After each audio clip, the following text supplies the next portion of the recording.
Hi, welcome to Wargame Realm. In this video I'll be covering how to paint gun of the Krieg Artillery Team. First step would be to basecoat your mini.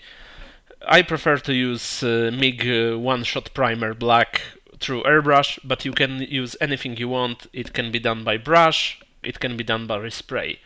Remember, while using a brush, cover it multiple times with thin coats not to leave the brush strokes on the mini. Of course, you could start from base coating it with the grey-blue color of the Krieg army or whatever color you use.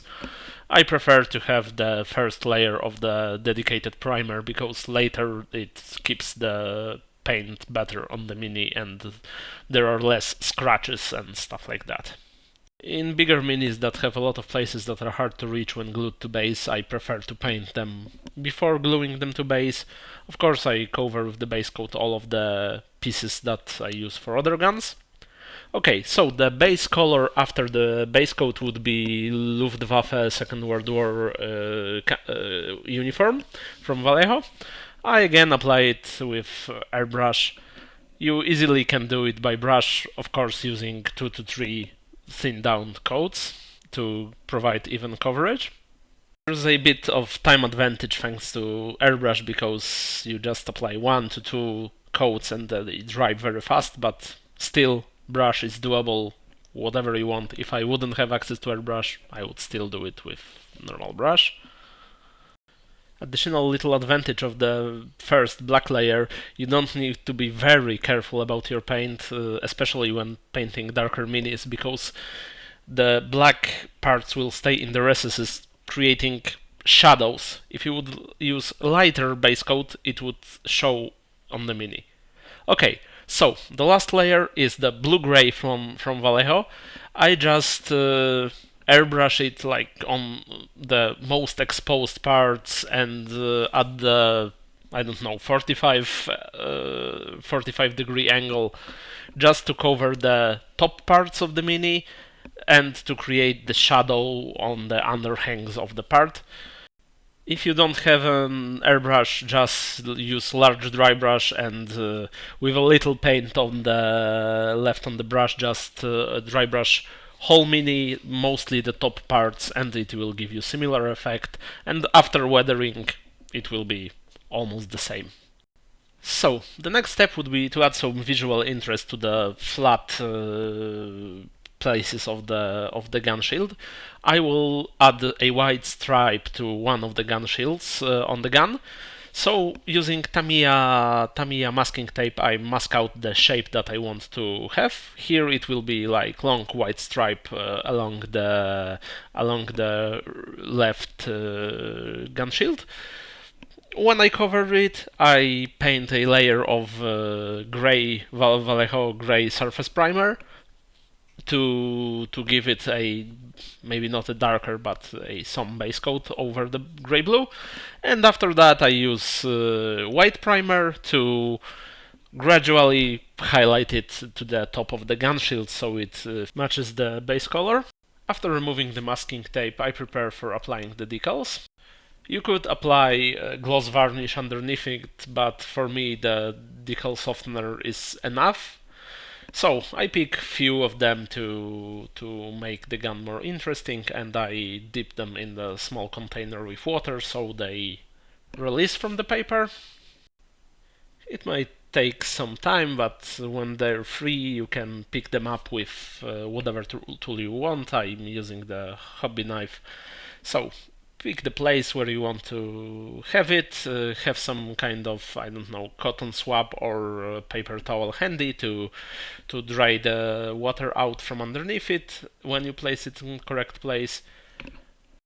A little tip for smaller ones, you can keep them with a bigger part of the paper that they come from and use the paper to apply them, because like here you see I'm struggling to catch a little piece that I'm putting on the box on the gun, and if it would have a stripe of paper it would be easier to apply it. Of course, if you don't like the placement and it's already dried, you can add some water on top of it to ease the movement of the decal on the mini. When you were 100% sure you want it there, just pressure something that would absorb the moisture from the decal, and we'll leave it as that. When you finish with placing all of them, just put a drop of the decal softener on top. Let it do its job for a few minutes and dry it out with paper towel. Here you've got applied ones on 2 previous guns. After the decals are 100% dry, it is time to start weathering the gun so it looks worn, used. For that I use old foam from the blister packs.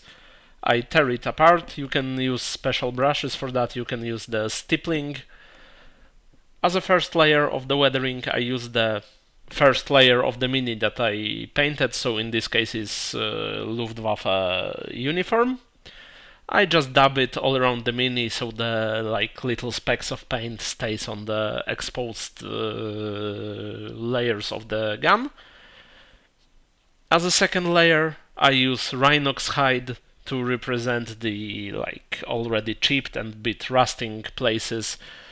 You could concentrate more on the areas that you think that would have the most use in the gun. In this case are all of the platforms around the carriage, all the moving parts of the guns, the wheels for turning the gun, the places where the crew would step on it. It's totally up to you how much of the weathering you want on the mini. I already have some painted Krieg tanks and they're pretty heavy weathered ones, so I want the guns to match rest of my army. This kind of weathering's additional benefit that decals look much more coherent when they're scratched and beaten up. Here I proceed with the same technique all over every variant of the weapon of the gun. After this step you need to cover whole mini in gloss varnish to prepare it for the next step when we finish the weathering process, and it's applying MIG wash. It is actually dark wash. I have a bit old dry one so it doesn't go around the mini as easily as it should, but it still do the job. You don't need to be precise here, you just grab an old brush and slather the wash all over the mini. Make sure if it's pretty even, but don't worry that it looks bad or cover some details, because enamel washes work that way that even if they are dry you can wipe off the excess with enamel thinner. I usually do it a bit different, but you'll see that in a few seconds. Usually I try to make wipe the washes in few steps. First step is that I have multiple parts, I paint them all, and then go back to the first one when it's a little bit dry. I use paper towel or cotton swabs to wipe the biggest parts, the most exposed ones, the ones that should be the brightest on the mini. And after I clean the most of it, I leave the mini to dry, and then after that I actually use cotton swabs with some enamel thinner to clean up the places that I actually don't like, where it pulled too much. Using these steps gives you more flexibility with the product. So after that I'm using 3 weathering effects, also from MIG. It is Rain Streak Effects, Streaking Grime, and Streaking Rust. I use it with the same principle. I try to find places where water or dirt would pool when it's raining, and add streaks, little dots of the weathering effect on the mini. After it's a bit dry, just swipe your brush with downwards motion to create the streaking effect. Here you can see there is some on the bolts, some of the edges of the undercarriage. Again, the amount you want to use, it's up to you. If you want the clean, fresh out of factory guns, you probably would stay at the step of airbrush with little bit of wash. But if you want dirty, worn down guns that served for many years, this is the way to go. Okay, after that, it is time to take care of details. So now, using London Grey, I'm covering the rubber part of the wheels. I'm using the light tone of grey because I later cover it with Black Templar contrast that would give it the look of worn a bit dark grey rubber. After that, the next biggest part are the wooden planks on the steps and the back of the gun. For that, I use similar colors that I used for the siege trench bases. So, using Rhinox hide, I base coat the wooden planks. Use a smaller brush or like fresh brush to not to mess up the weathering work on the grey-blue parts. While waiting for it to dry, you can block out all the metal parts. For that, I'll use scale 75 black metal. To be honest, those are one of my favorite metallic paints to use. Regarding what parts to paint metallic, it's totally up to you. I usually use GW website as an inspiration, just not to overthink it. For Krieg, I usually cover the barrels, or at least part of the barrel, all of the moving mechanism cog parts, some handles on the undercarriage, tips of the rockets, and of course all skulls and eagles.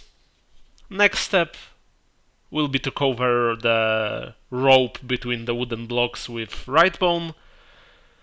Then, using contrast paint, like with even coat, cover the rubber parts. Don't overdo it. You want the dark gray parts to stand out to show the worn and used rubber. After that step, I continue my work on the wooden parts.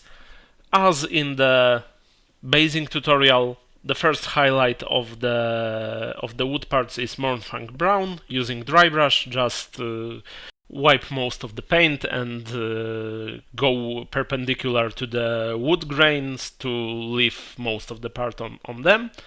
After that, using Zandri dust, highlight it even more. That gives a nice wooden effect.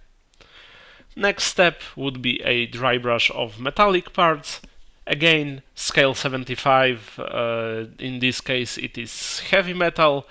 Just wipe most of the paint on the paper towel and cover the exposed parts, mostly on the top of the gun, with the lighter metal.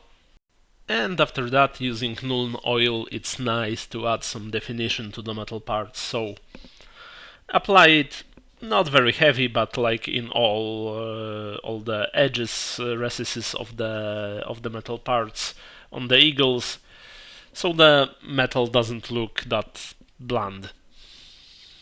In the case of multiple rocket launcher and the quad launcher, I'm still not sure what colors I want for the shells, so I will leave them metallic for now. Maybe I'll switch it later. In the meantime, I covered the rope with the skeleton horde contrast paint. After that, let's get to the smallest details. With Khorne Red, I base coat the phone and few of the buttons. With the scale 75 Riff Green, I paint the screen, buttons and lens in front of the gun. After they're dry, I highlight the red parts with Mephiston Red, then Mephiston Red mixed with any yellow or orange. For the green green parts, I use scale 75 Greenskin Flesh and Slimer Green. Just use it to just highlight the edges of the screen, maybe with the brightest one paint some kind of grid or targeting cross on the screen to give it more interest. For the lenses, both the top one and the round bottom one, I just highlight the edge with the brightest color and make a little dot on the opposite side.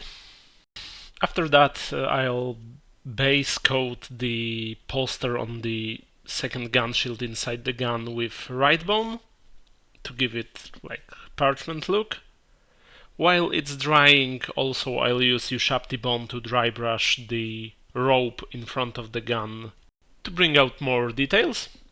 And since the parchment part is still wet, I'll apply some of the copper paint again from the scale 75 to the coils in the back of multiple rocket launcher. And after it's dry, I'll wash it with Agrax Earthshade to tone it down a bit. After that, it's time to finally apply Seraphim Sepia on the parchment part. Apply even coat and make sure it doesn't pull in the bottom. Just place the gun on the gun shield to lay it flat. After it's dry, using Ushabti bone, you can pick up all of the details. Here I just highlight all of the edges and the horizontal lines that are like some kind of fold marks. After Ushabti bone, I use Wraithbone for final highlight in the most exposed parts of the parchment. After that, you can use any metallic or black paint to block out the pins that hold the parchment in place. And that's almost everything done. The final step would be painting some text and symbols on the parchment. I usually use any thinned down black paint. The Black Legion contrast is perfect for that. Just paint little thin wriggly lines with some spaces between them to represent the text. You can paint the inverted triangle to represent the Imperial Aquila. I try to make it different between every of the 3 guns that I painted, so there is some difference.